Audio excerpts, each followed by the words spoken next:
en ANEF Perú es un ejemplo viviente de cómo es que se va uno consolidando, cómo va quemando etapas y luego llega a encumbrarse, pero mantiene una humildad impresionante. Hoy por hoy, cada vez que lo requerimos al profesor Víctor Rivera, él nunca se niega, es una persona con una calidad extraordinaria. Y lo más rico de él es lo que nos va a explicar el día de hoy. Preparémonos, amigos, porque lo que viene es una clase magistral del profesor Víctor Rivera. Sí, Lulo, acá le presento el video. Bienvenido.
A principio de año nos trazamos un camino que era poner al Muni en el lugar en el que siempre debe estar.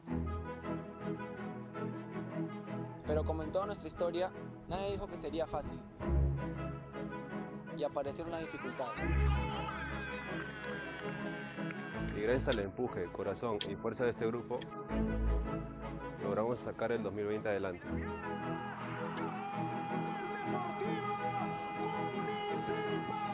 El Muni es de primera y ahora todo será mejor.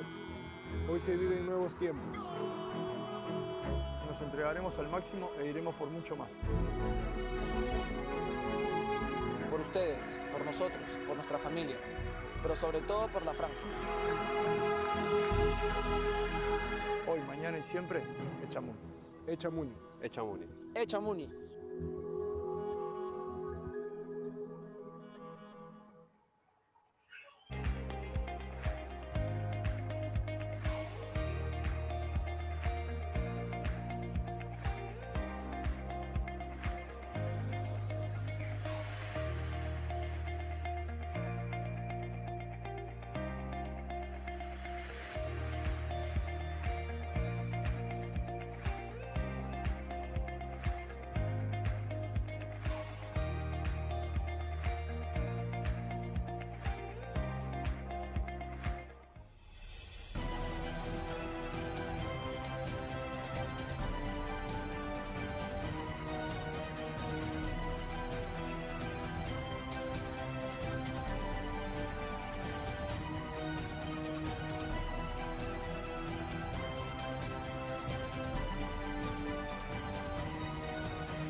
Sí, sí. Ya está nuestro hermano Víctor. Listo.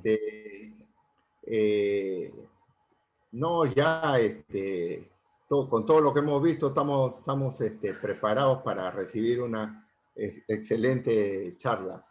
Bienvenido, Víctor. Buenas noches, Lulo. José, ¿cómo estás? Un ¿Qué placer tal? ¿Cómo poder estamos?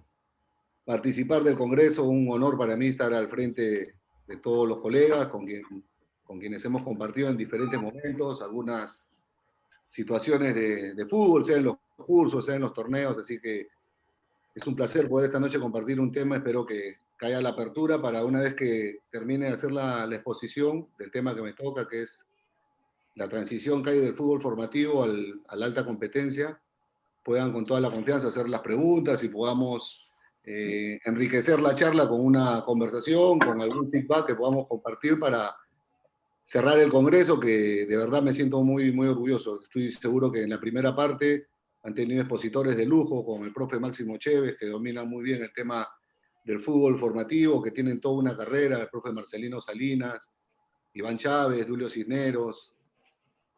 Todos los temas que han tocado creo que nos van a nutrir y nos permiten estar actualizados, que es lo que siempre se reclama en nuestra profesión. José, para compartir la pantalla para poder iniciar la Dale charla. tú. Empezamos. Sí, dale. El tema que me toca, le decía, es la transición del fútbol formativo al fútbol de la alta competencia. Como hemos podido ver un poco en la presentación, he podido recorrer todos los caminos de haber dirigido desde el fútbol base, en academias, escuelas, haber dirigido niños, adolescentes, haber dirigido casi en todas las categorías del fútbol formativo, en el fútbol profesional, en las reservas juveniles, en las selecciones. Entonces, un poco quería tocar el tema, lo más nutritivo va a ser la última parte, ¿no? La parte de cuando está el jugador en la etapa juvenil o en la reserva, cómo es ese paso para llegar a la primera división, en los casos de los jugadores que hemos tenido la suerte de dirigir, que son muchos. Últimamente Rodrigo Vilca, que está en Inglaterra, últimamente se confirma que Zúcar acaba de ir a un club de primera de Austria, y después otros jugadores que han ido pasando por diferentes momentos que hemos tenido la suerte de dirigir, como muchos de ustedes que también seguro han podido dirigir a muchos de ellos. El inicio del camino, yo decía que el primer vínculo que tiene el niño para entrar al fútbol, antes era la calle, antes un poco teníamos la suerte de jugar y compartir con los amigos en el barrio, en la cuadra. Hoy día eso ya es muy difícil. Y el inicio básicamente es cuando uno decide llevar a su hijo a una escuela de fútbol, ¿no? Para dar los primeros pasos y para que se empiece a relacionar con sus profesores, con sus compañeros, con los elementos que son el balón, el material deportivo, que es la primera vez que el niño empieza a sociabilizar con otros compañeros y se inicia ese camino, ¿no? Ahí donde nosotros empezamos a ver primero que el niño se familiarice, que se adapte, que se sienta cómodo, no se le exige, ahí se desarrolla, ahí ustedes han tocado seguro en las anteriores ponencias el tema principal de la psicomotricidad, los movimientos, la coordinación, la técnica básica, básicamente en esta primera etapa de iniciación, de aprendizaje, y después vamos a pasar por las otras etapas. Desde mi punto de vista, en este momento es bien difícil saber o visualizar que uno de estos niños podría llegar al fútbol profesional. ¿Por qué digo esto? Porque hay muchos papás que a veces se acercan y preguntan, profe, ¿cómo es mi hijo? ¿Usted cree que pueda jugar más? Y recién ya tiene 6 años, 7 años. Entonces, es una edad donde el niño básicamente tiene que divertirse, sentir esa libertad, esa espontaneidad, y nosotros guiar y fomentar un buen ambiente para que el niño se sienta bien. Estoy hablando de esta primera parte donde todavía no entran a las competencias y no están en las escuelas de verano, a veces van a las clases de invierno y también siguen este proceso en sus colegios. Ahora entramos a la etapa de competición, pero siempre en proceso formativo. Hablo ya cuando empiezan los primeros torneos de fútbol 7, empiezan a entrar a los diferentes eventos, ya pasando también a la cancha de fútbol 11, y es ahí donde participan de los torneos que tenemos todos, ¿no? Sea a nivel nacional o sean los de Lima, la Copa Federación, la Copa Regatas, AELU. Otros niños tienen la suerte en su club de poder viajar, de ir a torneos en otros países, llámese Chile, Argentina, etc., ¿no? Ahí se empieza a competir representando a sus clubes, donde ellos están inscritos, donde ya empiezan a jugar por sus categorías. Los que no logran entrar a un club o no están en una escuela, sí están jugando en su colegio. Todo ello yo creo que siempre está acompañado de una planificación, ¿no? El fútbol actual hace que todos los entrenadores constantemente estén preparados, que estén distribuyendo sus clases con una metodología exacta para no generar ningún tipo de lesiones y para poder fomentar en ellos el desarrollo psicomotor. Dentro de eso, lo más importante en esta etapa es el desarrollo de los fundamentos técnicos. Creo que ahí se trabaja mucho la parte técnica, todas las cualidades motrices, y se inicia también el proceso de los primeros aspectos tácticos que se empiezan ya a trabajar con los chicos. Toda esta etapa tampoco nos da un indicativo de cuál jugador podría estar en primera división. Hay algunos que empiezan en los principales clubes de la Liga 1, jugando a los 9, 10, 11, 12, hasta los 14, y probablemente algunos puedan llegar, otros por ahí desisten por diferentes razones, pero quería un poco englobar esta segunda parte, donde no debemos descuidar, a pesar de competir, de que sigue siendo un proceso formativo y donde debemos guiar. Y esta parte es muy importante porque los padres también tienen un rol importante y muchas veces se desbordan y son ellos los que crean una saturación, de repente exigiendo un poco más o de repente incomodándose cuando el entrenador tiene que tomar alguna decisión. Estamos hablando hasta los 16 años. Pero básicamente eso es lo que encuentra un chico para competir hasta esa edad, ¿no? Pasando la primera etapa de 6 a 10, a 11 y después esta de 13 a 16. Para llegar a esta etapa previa, que es la que yo quisiera tocar, ¿no? La etapa previa a la alta competencia. Se supone que todos los chicos han ido pasando por diferentes filtros, sea en la primera etapa en las escuelas, después ya están en un equipo, ya logran afirmarse en un club, básicamente en la Liga 1, y ya están en la sub-18 de este club o en el equipo de reserva, ¿no? Entonces ahí es donde ellos tienen esa posibilidad de ser promovidos porque ya han venido regularmente destacando en los diversos torneos, el comando técnico, los entrenadores han considerado que son los jugadores elegibles para poder llegar a un primer equipo. Un factor importante en estas categorías, o en la sub-18, en la reserva, es cuando uno ve que el jugador ha pasado por alguna selección, llámese sub-15, sub-17, sub-20, pero que ha estado jugando en el torneo sudamericano, ha estado en las etapas previas porque ha podido hacer giras, ha podido crecer y tener ese roce que es importante para alcanzar esa madurez, para alcanzar esa personalidad que le permite competir y estar con todas las condiciones, con un buen desarrollo emocional, técnico, táctico, físico, para poder ya sumarse a los entrenamientos del primer equipo. Básicamente, cuando uno está en esta categoría de reserva, sub-18, en coordinación con el primer equipo, uno va buscando ciertas características, ¿no? En el portero, yo acá he enumerado algunas, básicamente siempre es la seguridad, el liderazgo, la comunicación, que sepa hoy en día importante jugar con los pies, que sepa perfilarse para poder tener esa salida clara para el lado derecho, hacia el lado izquierdo, por el centro, que tenga la precisión, ¿no? La salida, la reacción, el despeje de puños. La característica de los laterales, ¿no? Primero, para mí lo más importante para elegir, ¿no?, los que uno va preparando para que puedan llegar al primer equipo es que primero defiendan, eso es muy importante, ¿no? Porque a veces tenemos la idea, los chicos que juegan de defensores laterales es querer ir a atacar, pero lo primero es defender, anticipar, saber barrerse, ¿no? Saber interceptar, que dominen las acciones defensivas, que eviten los centros, que sepan hacer los cierres. Se supone que ya pasaron por las diferentes etapas y en esta etapa de la reserva, que es previa a la alta competencia, deberían manejar estas acciones tácticas. En los defensas centrales buscamos que tengan un juego aéreo, que sepan hacer los despejes orientados, que sepan defender y salir airosos de esos enfrentamientos del uno contra uno, saber defender en espacios grandes, saber defender en inferioridad numérica. Yo creo que el defensor central también tiene que tener como un atributo importante el liderazgo, ¿no? La comunicación, el saber siempre tener la lectura del partido y saber orientar a los compañeros en los momentos de dificultad, porque es el que tiene una buena visión periférica del juego. En los volantes de contención buscamos que sepan dar los pases entre líneas, que es muy importante, que sepan manejar el enfrentamiento uno contra uno, tanto en defensa como en ataque, muy importante ganar los rebotes defensivos y ofensivos. Cuando digo ganar los rebotes, hoy usamos la terminología del segundo balón, ¿no? Yo quisiera hablar en un idioma más directo, más claro, como el que hablamos todos para entendernos mejor. Después, que se sepa acoplar siempre a la línea defensiva, que sepa quitar el balón y que sepa rápidamente enlazar con un compañero. Los volantes mixtos, depende de los sistemas de juego que vaya a jugar el entrenador del primer equipo. Siempre es importante porque complementan en un 4-3-3, en un 4-2-3-1, en un 4-4-2, ¿no? Que domine mucho las acciones defensivas, en ofensiva también que sepa desdoblar, asociarse al juego, que tenga buen remate media distancia, que tenga buen juego aéreo, que haga bien los relevos, que haga muy bien esas diagonales para que pueda cubrir bien los espacios.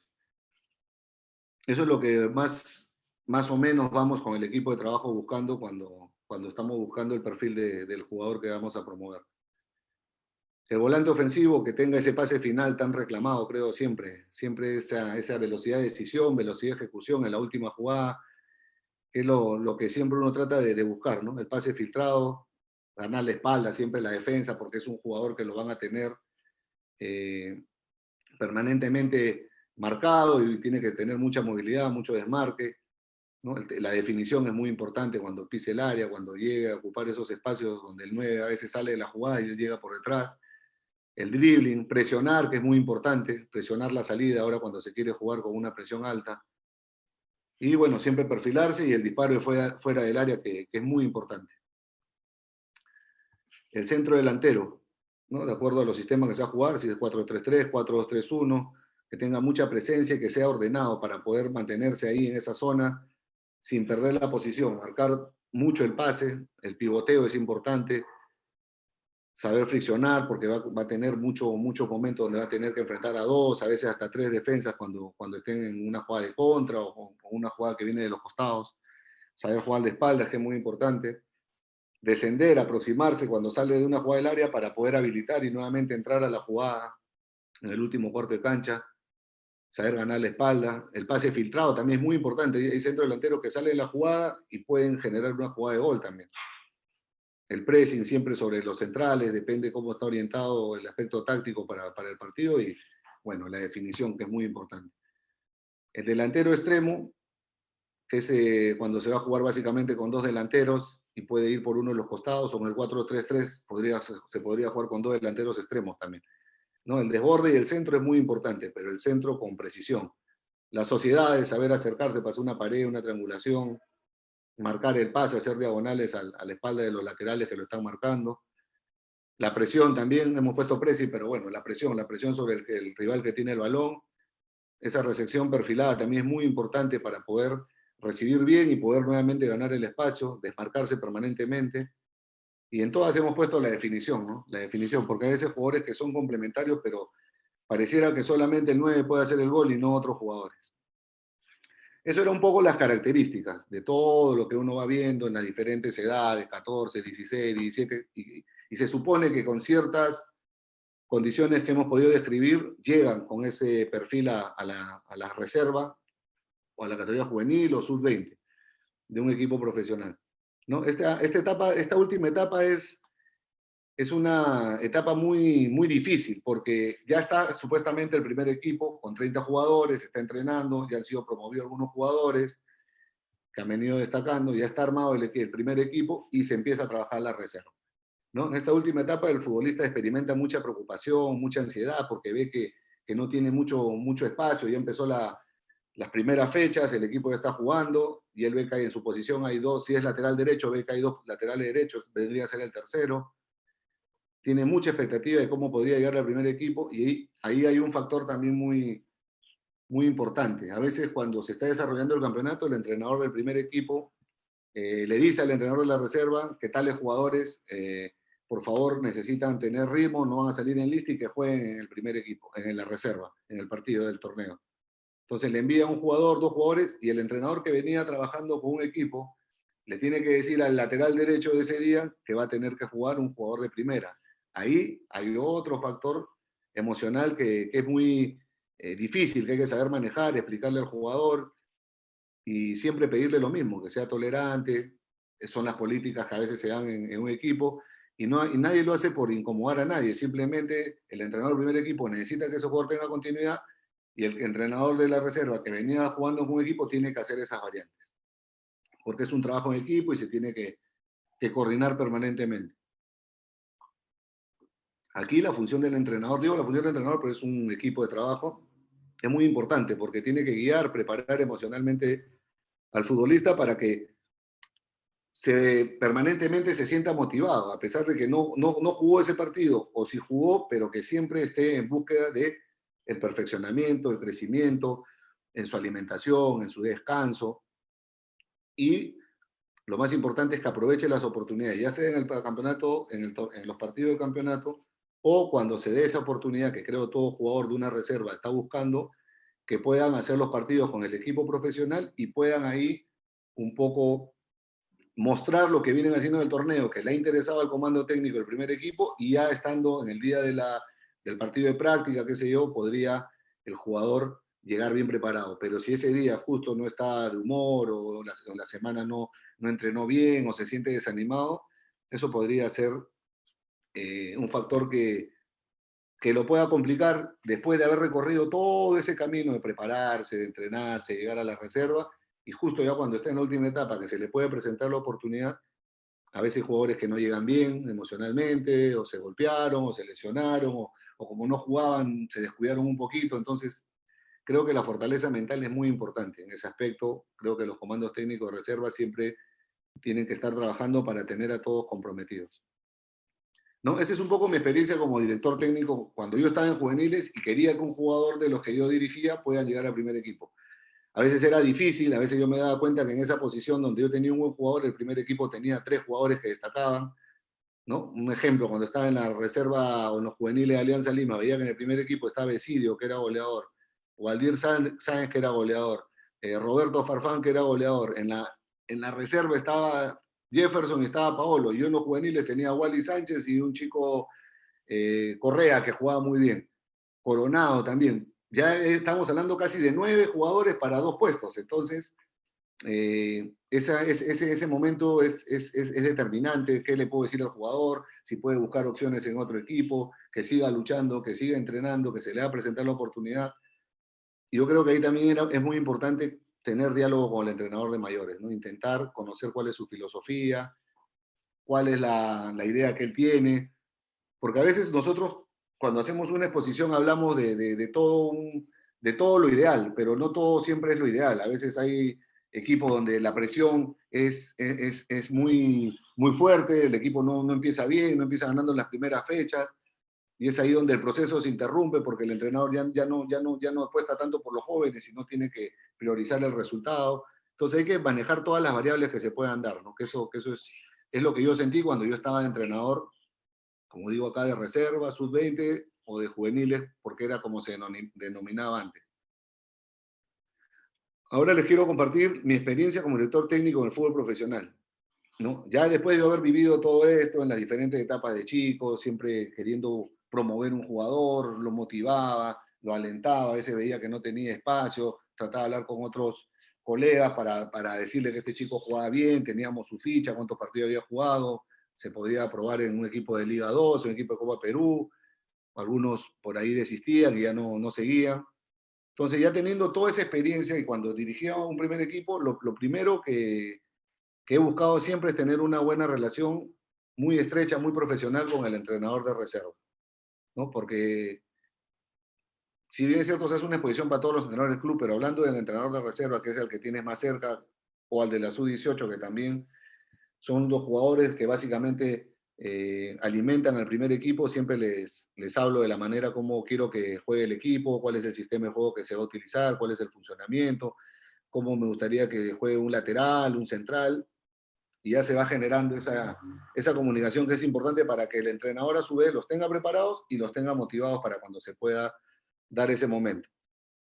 Después, otro tema importante es la permanente frecuencia y la relación que se tiene con el equipo de reserva para poder hacer los partidos de práctica, ¿no? Los partidos de práctica siempre es importante porque más allá de lo que el entrenador de la reserva a veces nos diga, nosotros también nos tenemos que familiarizar con ese rendimiento, ver sus reacciones, ver su carácter, el temperamento, el liderazgo, cómo resuelve determinadas situaciones en lo técnico, en lo táctico, y eso reafirma lo que te ha dicho el comando técnico de la reserva, pero es muy importante el criterio que uno también pueda tener para observar, que es muy particular, ¿no? Hay jugadores que a un técnico le gusta, otro técnico por ahí tiene otro tipo de condiciones técnicas que está buscando, que no necesariamente coinciden. Entonces, llegar a ese punto medio es bien importante, porque más allá de que podamos tener determinados gustos, lo que tiene que prevalecer es el fin institucional, ¿no? Que el jugador sea importante para el club y que haya seguido estos procesos, ¿no? De haber pasado por las diferentes etapas. Por ejemplo, teníamos un chico que debutó hace 2 años, que el año pasado jugó muchos partidos, Jorge Torres, Coco Torres, que ha venido jugando en Municipal desde que estaba en menores, ¿no? Es categoría 9-9 y había hecho casi todos los pasos en el club. Otros han tenido determinados tiempos en el club, pero han debutado muchos jugadores en estos 3 años que estuve, y eso creo que ha sido por una buena relación con los técnicos también de menores, que siempre me daban su informe y siempre hacíamos el proceso. Ahora acá lo veo a Óscar Fernández, a Muñeco, que también hemos trabajado. Lamentablemente por la pandemia tuvimos que recurrir más a la parte del Zoom, la parte tecnológica, pero siempre me estuvo habilitando con los informes, cómo se daban los entrenamientos y qué jugadores podían ser promovidos por todas esas exigencias, toda esa disciplina que podía mostrar cada uno de ellos, ¿no? Después, una vez que ya tenemos esa visión, es importante invitar al chico al entrenamiento del primer equipo para que puedan compartir con los jugadores, donde de repente hay que tener un tipo de conocimiento de cómo es el vestuario, cómo tratar y cómo relacionarse con los jugadores ya mayores del equipo, conocer cuál es el funcionamiento táctico. Uno, al momento de recibirlos, también darle la confianza, que no suban con una sensación de que se les está tomando un examen y quieren hacer todo en un minuto, en un ejercicio reducido, y se les nota a un jugador cuando llegan con tensión, con ansiedad, con nervios. Hay que tratar de darle la confianza, de conversar con ellos y que puedan desarrollar todo su juego con libertad, para que puedan tener ese espacio donde ellos se desarrollen, y yo sentir de que ya puedan poco a poco, en un proceso gradual, debutar en el fútbol profesional. Ese sería un poco el camino, que yo pienso que es un camino largo, un camino duro, que es difícil, que tiene mucho mérito en todos los profesionales que estamos dirigiendo en las diferentes categorías, porque cada uno va tratando de apoyar y de ayudar al crecimiento del jugador. Cuando hablamos del desarrollo del jugador, hablamos de todo, ¿no? La parte técnica, la parte táctica, la parte emocional. Como se dice ahora, el fútbol hoy es holístico, o sea, todo es importante, todo lo que ayude a crecer al jugador, en todos los aspectos. Entonces, esto sería lo que yo he intentado, estas son las vivencias que he tenido a lo largo de todo este tiempo, y yo creo que abro un poco, termino esta pequeña exposición para abrir el diálogo, las preguntas y poder conversar, para poder compartir las inquietudes con ustedes, colegas. Bueno, los que deseen participar, por favor, levanten la mano, yo le habilito el micrófono para que puedan hacerle la consulta al profesor Rivera.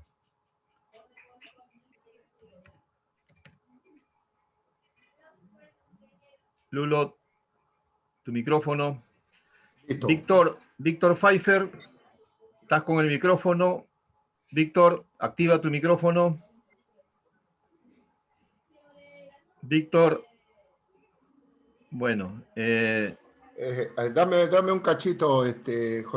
Ya, dale. Bueno, Chino, siempre es un placer. Nosotros hemos tenido oportunidad de conversar extensamente, ¿no? Desde que tuvimos oportunidad de trabajar juntos allá por el año 2000 en el Club Alianza. Etapas. Y De verdad, yo lo que admiro en ti es el crecimiento, pero hay algo muy especial que de repente nunca te lo he podido decir y es que tienes una percepción muy especial para tratar los casos que son miles, miles, ¿no? Con relación a los chicos, de cómo hacerles llegar el mensaje de que es su momento, o que de repente aún no, o de repente también, como nos ha ocurrido a todos nosotros, tener que decirle de que es preferible que busque otras opciones. Entonces, Chinito, yo valoro mucho eso porque es un gran ejemplo para muchos entrenadores, ¿no? Que de repente se conducen mal o de repente equivocan los caminos para poder hacerle llegar ese mensaje a los chicos.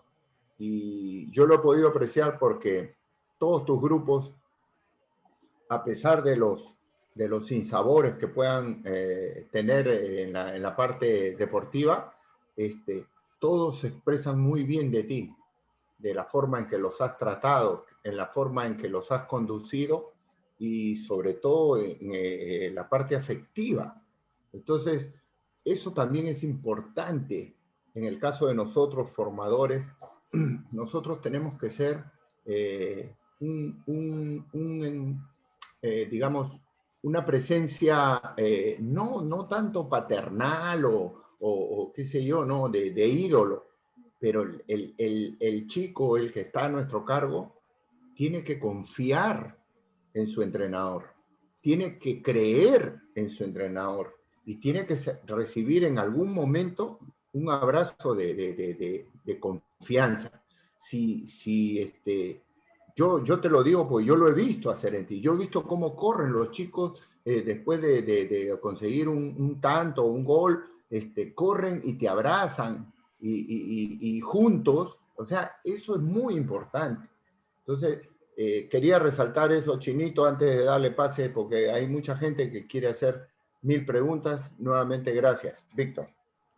Gracias, Lulo. No, yo encantado. Justamente, a ver, compartiendo con todos como si estuviéramos tomando un café entre amigos, porque no todos tenemos la suerte de conocernos y compartir. Entenderán que 31 años de carrera, que empezó en el fútbol amateur, dirigiendo la categoría 80 de Cantolao, después ver durante muchos años, hasta hace poco se acaba de retirar Carlos Lobatón, que fue uno de sus primeros entrenadores, Ryan Salazar, que lo pude dirigir en la primera división. Me fui dando cuenta de diferentes aspectos, pero siempre han ido de la mano con la parte académica, ¿no? La investigación, el saber qué estamos trabajando a cada edad. Los niños siempre son como una esponja, absorben todo lo que nosotros les digamos. Entonces yo entendí que más allá de ser entrenador, más allá de ver al futuro futbolista, primero hay que ver a la persona, ¿no? A la persona. Yo veía en los torneos cómo llegaban los padres y el papá ya le había dado 50 indicaciones por el camino, que tienes que jugar así, que tienes que jugar así, que muévete para la derecha. Y tenía que venir a mis manos y yo también tenía que darle indicaciones y el niño miraba a la tribuna y el niño me miraba a mí. Entonces ahí me di cuenta que lo más importante que tenemos que hacer nosotros los entrenadores formadores es dar esta justa información a los padres de familia. La escuela de padres de familia es importante que no nos vean solamente como al profesor que está con un silbato, un cronómetro, enseñándole a patear a sus hijos y me paro al borde de la cancha y le digo sube, regresa, patea. Y cuando ganas, te reúnes con los padres y todo está bonito y te invitan a tomar una gaseosa. O sea, hay que marcar siempre esa línea, ¿no? Esa línea donde los padres tienen que entender que nosotros somos complemento de la educación de sus hijos mediante el juego. El juego nos educa para no hacer trampa, para ser disciplinado, para ser responsable, para ser buen compañero, pero también va de la mano en esa etapa de 9 a 16 años con una parte muy importante, que es la parte académica. Un niño no puede, o un joven no puede descuidar su parte como hijo, como hermano, como estudiante, porque no solamente su vida se centra en el fútbol, también tiene otras cosas. El día tiene 24 horas, 8 para descansar, un tiempo para estudiar, para la familia y para hacer cosas que puedan, y para el entrenamiento, pero si lo avasallamos de indicaciones, el papá le da más indicaciones, el tío le da otras indicaciones, el chico llega a una edad donde se satura y donde por ahí no disfruta del juego. A veces nosotros los que estamos los grandes disfrutamos más dando indicaciones y por eso yo hablaba en la primera parte de 6 a 10, el entorno, ¿no? El entorno. Nosotros tenemos que ayudar para que ese entorno sea natural, para que el chico juegue con libertad, cuando le toque jugar de inicio, cuando le toque entrar. Hay chicos que no arrancan y el papá se los lleva de repente a los 9, 10 años a otra escuela porque se va a fastidiar el entrenador. Entonces vamos generando en el chico muchas confusiones, ¿no? Cuando él tiene que tener claridad. Entonces eso es lo que he intentado siempre, Lulo, tratar de a los padres de familia. Ese fue mi primer desafío y siempre trabajábamos de la mano de un psicólogo, de un nutricionista, de un fisiólogo deportivo para que pueda hacer las mediciones, hasta dónde podía el chico desarrollar, crecer.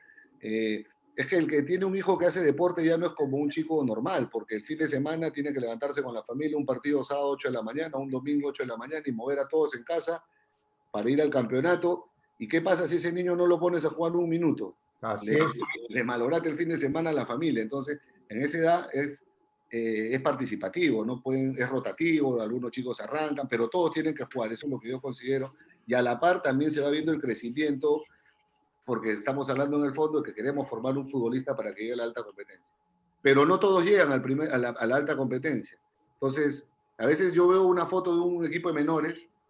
Vamos a poner un ejemplo que he estado observando, pero a profundidad, que ha sido los cebollitas. Ganaron más de 400 partidos, pero el único jugador conocido es Maradona. Los otros 18 niños no se conocen. Y así te puedo citar diferentes equipos de diferentes épocas donde solo llega primera 1, 2 jugadores. Entonces nosotros trabajamos para ese 98% de jugadores que no llegan al fútbol profesional y que nosotros tenemos que educarlos. Algunos felizmente son muy buenos profesionales en otras áreas, pero nosotros no podemos lesionar su autoestima cuando un niño no juega, cuando le levantamos la voz, cuando no lo hacemos participar y ese niño cómo regresa a casa. Entonces hay muchos puntos que nosotros tenemos que crecer espiritualmente, académicamente, para conducirnos a los niños y a los adolescentes, que es la parte más importante. Y creo que es ahí donde uno también se gana la credibilidad y el respeto, porque de tácticas, de técnicas, del 4-3-3, de la presión, la cobertura, el doblaje, la chica, ya todos estudiamos. Claro. Si ese chico está bien, ¿cómo amaneciste? Te dice, no, mi papá se peleó con mi mamá, por eso llegué tarde, profesor. No he tomado desayuno. Y uno está preocupado en los platitos, en los conos, en el espacio reducido. Entonces, todo esos temas es importante, ¿no? Conocer en profundidad a la persona y después al futbolista. Sabias palabras, Chinito, gracias. Ya se abrió la polémica, muchachos, así que aprovechenlo a Víctor. Víctor Saavedra, active su teléfono, profesor. ¿Su teléfono? Su teléfono, su micrófono, discúlpenme. Ahí. Muchas gracias por la oportunidad. Buenas noches a todos los directores técnicos, sobre todo ahora también haciendo hincapié al aniversario de los 69 años. Gracias. Y gracias a Dios hay una oportunidad para mí para estar presente, al menos para seguir en lo que a mí me gusta, aunque sea presencialmente y cuando hay oportunidad ya físicamente. El tema que me inquieta mucho es nosotros somos formadores de personas, de niños, de jóvenes, somos formadores. Y creo que la meta que hay que centrarse es en algo específico. Ahora, en todo nivel del fútbol, acá en nuestro país, que está en un nivel bastante bajo, se ve mucha pobreza en cuanto a la escasez de goles. Hay una sequía de goles. Entonces, si ponemos ese trabajo específico en los menores y lo hacemos conscientes de eso, sería bueno formar encaradores que venzan la línea, que salgan de esa línea. Sí, sería bueno en la última etapa de la cancha, que puede la tercera, cuarta parte de la cancha, ¿no? En medio campo para arriba. Tenemos esa escasez. Todo lo estamos viendo lateralizado. El juego se hace lateralizado. Parece que los arcos estarían en lo ancho de la cancha y no en lo rectangular, al fondo. Eso es muy, muy importante. Creo que es un punto importante que se formen jugadores encaradores, ¿no? Claro, viene acompañado con la técnica y con la táctica y a la vez acompañado por el físico. Todo eso es un conjunto de cosas que se suman, ¿no? Eso es el profesor Rivera, comentarle, ¿no? Muy interesante toda la charla de los profesores, ¿no? Iván, del profesor Chévez, del muchacho Mariano, que también lo comentó cosas interesantes de Acosta, ¿no? Eso es lo que quería hacerme presente para más o menos ir conociendo un poquito a ustedes y saludarles desde acá por el aniversario siempre, ¿no? Oh, ok, profesor, gracias. Víctor. Sí, buenas noches. Don Víctor, muchas gracias.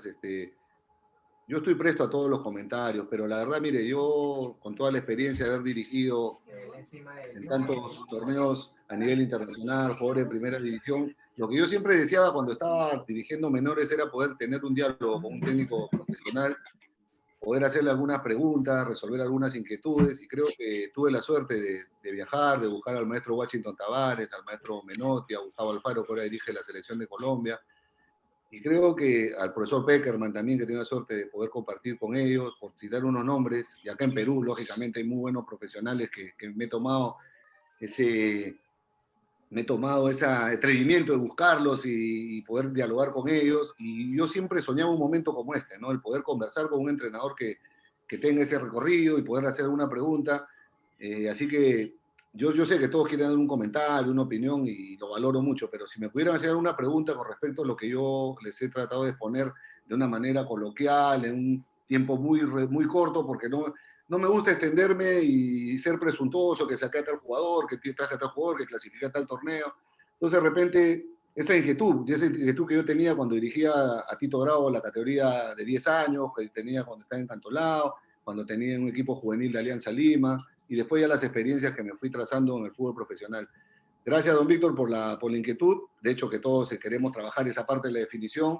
Cada uno de los colegas que están acá conectados, de hecho, que desarrollarán ese aspecto técnico que es tan importante.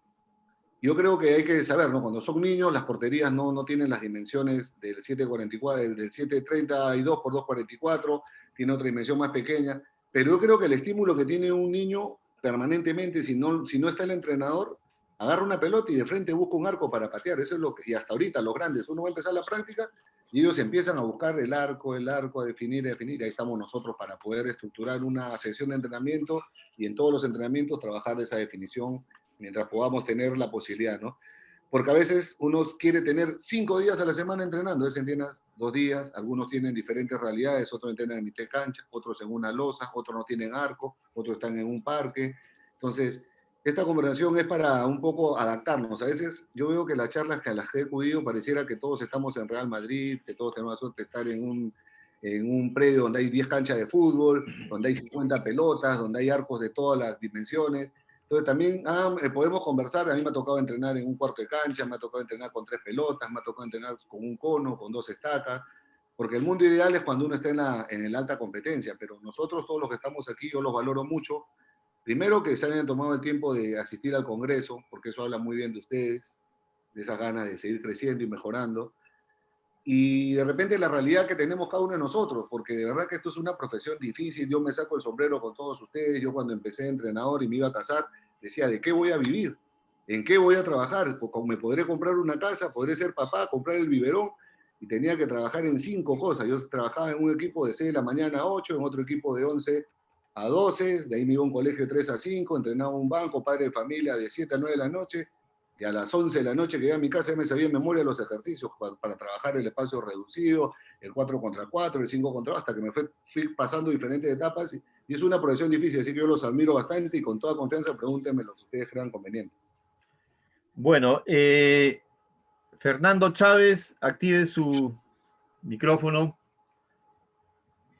Fernando.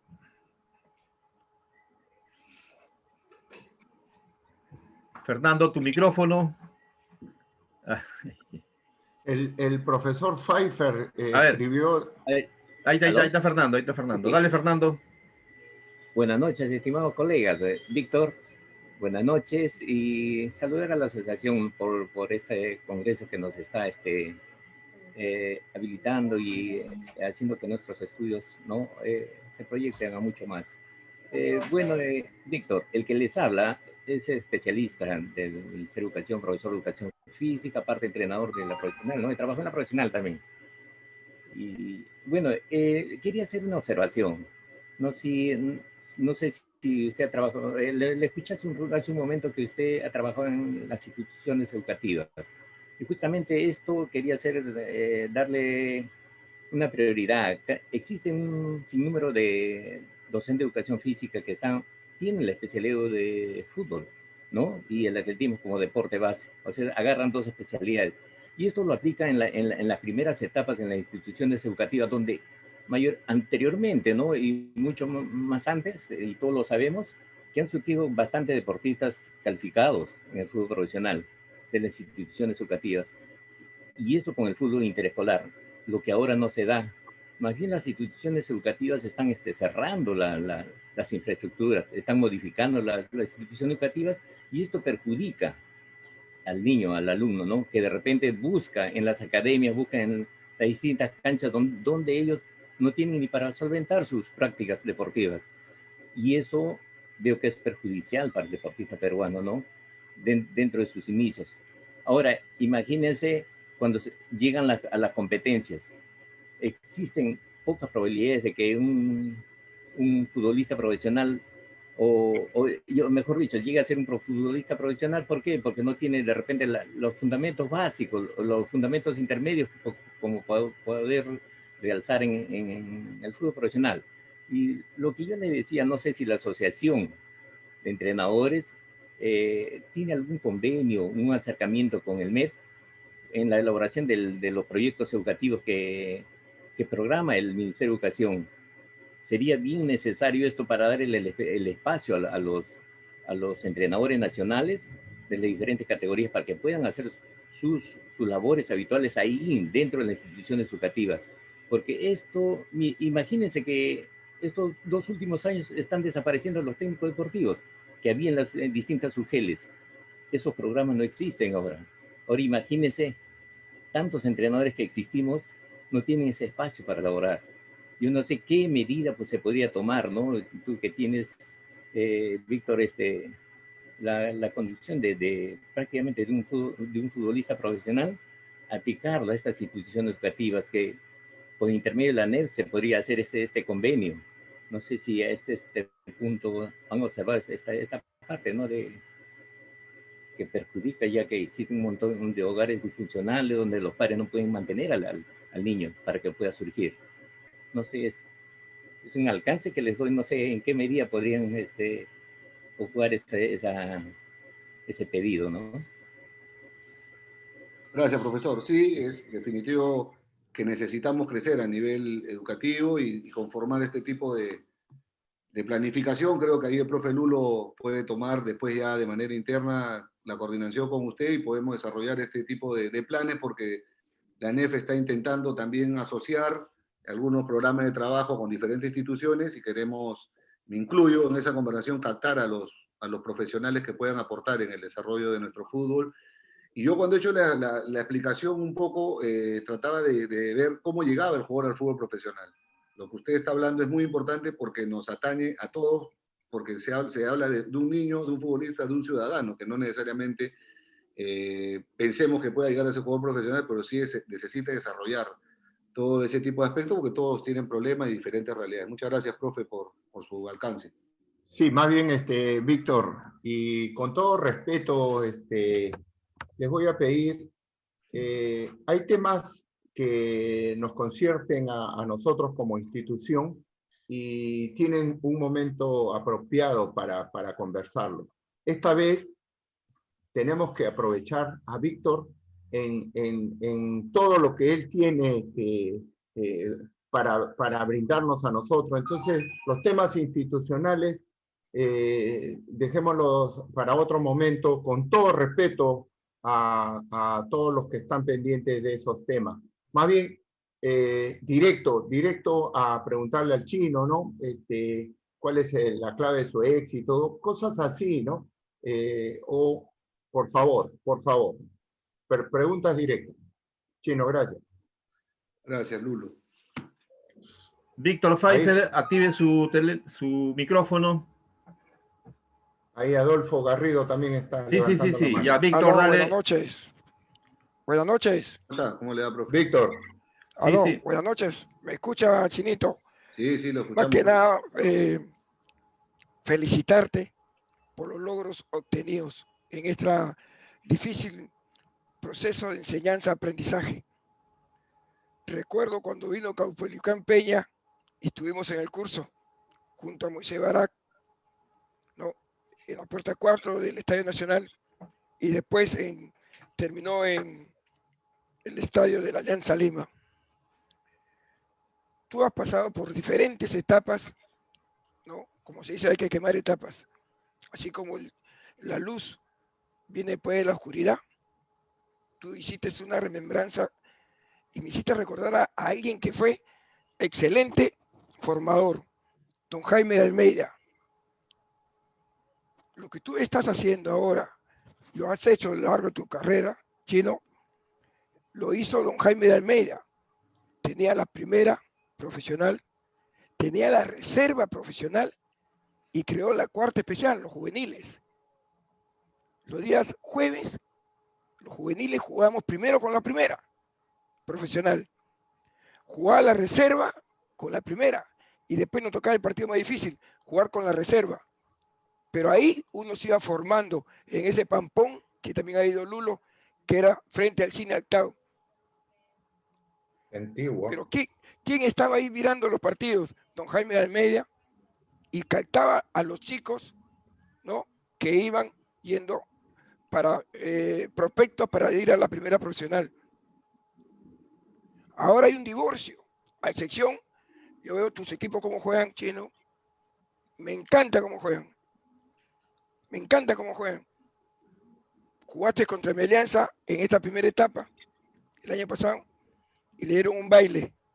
Yo decía, oye, ¿cuál es la Alianza? ¿Lo de la franja o los que están con blanco y azul? Dos actitudes diferentes, dos mentalidades diferentes. Tú formas al chico, al joven y al adulto. En este difícil proceso, Chino, es lágrimas, sudor y triunfos. El que quiere llegar a ser deportista, futbolista cualquiera, quiere ser deportista, tiene que tomar esos procesos. Tiene que pensar en ser mejor persona. Y si logra ser un buen deportista, alabado sea el Señor. Muchos son los llamados y pocos los escogidos. Y pocos son los técnicos como tú. Chino, te digo de cariño porque nos conozco años, que se preocupan de ver la base. Un edificio no empieza de la azotea, empieza del zócalo, de la base. Y los menores de muchos equipos profesionales, entre comillas. A Lulo también le ha pasado eso, ¿no?, que son formadores. Los técnicos de primera ni siquiera van a ver los juveniles. Yo he estado 9 años de comisario y nunca he visto un entrenador de primera que vaya a ver a la sub-18 de un equipo. No. A ellos solamente ven, ahora entrenan separados, ¿no? La primera en un campo, la reserva en otro campo. Y olvídate de dónde juegan los sub-18. ¿A dónde entrenan? ¿Quién los ve? Cuando vienen los chicos, como dices tú, no me voy a explayar, Chinito, cuando dices chicos, cuando vienes tú, llegan asustados porque creen que lo van a mandar a Paredón. Nos hacía convivir. Después del partido íbamos al Cine Luz, que era una entradita así, a sentarse con Pitín Segarra, con Perico León, a departir en una mesa.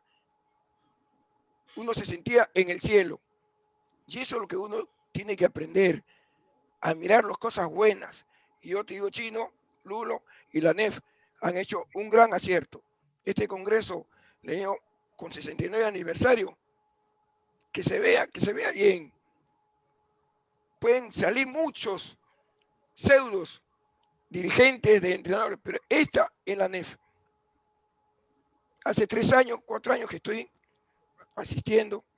Hemos ido contigo también a la Viena, Chino, cuando estuvimos con Lulo peleando con un montón de imberbes que se creían con derecho y al final estábamos de las 7 de la noche hasta las 11. Dijo, si yo no soy socio, entonces ¿qué haces acá? Este es para los que quieren ser socios. El fútbol es una pasión y el entrenador es una pasión. Que no dijo Caupolicán Peña, es la BBC. Vocación, vivencia, ¿no?, y conocimiento. Sin esas tres cosas, no sirve para este instituto. Felicitaciones, Chino. Felicitaciones, señor Julio Lulo Argotes, José, y a toda la directiva. Y a los colegas, hay que pensar, ¿no?, que hay que aprovechar a esa persona menor que nosotros, pero ha hecho más cosas fabulosas. Te felicito, Chino. Y gracias, Lulo. Gracias. Gracias a ti, Víctor. Siempre es gratificante escuchar palabras de una persona tan identificada, tanto con el fútbol como con el fútbol de menores. Un grande. Necesitas más bien un espacio más amplio para volcarnos también tus experiencias, Víctor Pfeiffer. Chino, ¿qué puedes decirnos? Muchas gracias al profe Pfeiffer. Creo que entre nosotros, cuando hay respeto, también hay admiración, hay mucho aprecio, y creo que me exime ya de más palabras esa experiencia que cuenta con el profesor Jaime de Almeida, un histórico en Alianza Lima, hace que sepamos que nosotros no estamos inventando nada, ¿no? Que esto viene de atrás, que las competencias de menores, la formación también existió antes, y ese paso del fútbol de menores o de juvenil a primera, esa relación de sentarse con un jugador profesional, perder ese temor, creo que ayuda mucho a que sea un gran deportista, no solamente un buen futbolista, como dijo el profe Víctor Pfeiffer, sino perder ahora dice el miedo escénico, ese temor. Cuando uno ve un jugador de primera, hay como una timidez, y más el entrenador, si lo intimida también con las indicaciones o no le da importancia al jugador joven, desde que se adapte a los compañeros. Señores, buenos días, acabamos de promover a Juan Pérez. Juan Pérez, recibe el saludo de todos tus compañeros. Usted es uno más acá en el grupo, va a ser tratado con el mismo respeto. Es lo que yo acostumbro a hacer cada mañana cuando sube un jugador joven, y de verdad, una vez que empieza la práctica, el chico con qué confianza pide el balón, lo tratan por su nombre, él también trata a los compañeros por su nombre, y los mismos jugadores grandes ya empiezan a cobijarlo, ¿no? A cobijarlo, y le dan el pase, porque también dicen, no, sube el primer equipo y no le dan ni el pase, lo marginan. Eso me dolería en el alma. Yo quiero que un chico, cuando sube el primer equipo, juegue, sea parte de la práctica, que pide el balón, que desde el calentamiento ya se sienta que tiene esa camiseta y que él es igual que sus compañeros y que va a tener una oportunidad, ¿no? Este año, en un partido, pero donde me jugaba la vida, contra Vallejo, entró un chiquito 2002, Adrián Ascuez, y él sale dando el pase de gol para que Municipal se quede en primera división. 3 meses antes era impensable que un chico de esa edad podía tener tanta responsabilidad ante un Vallejo que si nos ganaba pasaba a jugar la final del torneo. Entonces, otros chicos como Domínguez, que tienen 18, 19 años, creo que no solo se refleja en ese pase, sino en lo que les estoy hablando y lo que explicaba el profesor Víctor, ¿no? Empieza desde cuando uno los recibe, cuando saludan a los compañeros, cuando son parte del equipo, y cuando entran a la cancha entran con confianza, ¿no? Para no aburrirlos tanto. Muchas gracias, Mami. Juan Caferata, tiene el micrófono, actívelo. Ok. Vamos, profe. Profesor Rivera, ante todo, muy buenas noches. Las felicitaciones por los éxitos alcanzados. Y permítame decirle que hay algo que usted mantiene y que espero siga manteniendo eso, que es la humildad y la sencillez. No solo por lo conseguido, sino como la forma tan sencilla como expresa los principios del fútbol que antes, hoy y creo que en el tiempo van a permanecer.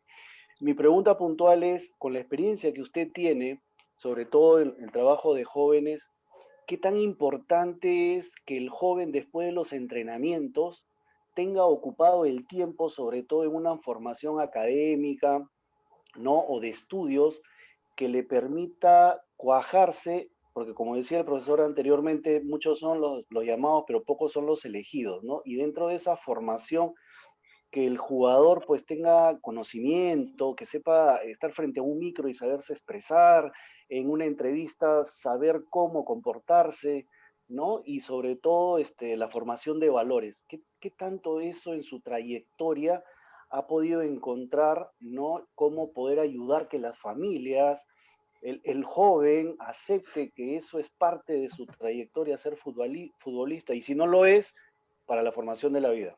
Gracias, profesor. Buenas noches, profe Caferata. Muchas gracias por la pregunta. Mire, la verdad que a lo largo de mi carrera, donde me ha tocado ser jefe de unidad técnica en San Martín o trabajar en una unidad técnica como en Alianza, y en esta última etapa en Municipal, me parece que ya la misma pregunta induce a la respuesta. Yo considero que no sabemos quiénes van a llegar a primera. Podemos proyectar mediante estudios, análisis, estadística, base de datos, toda la tecnología al servicio de...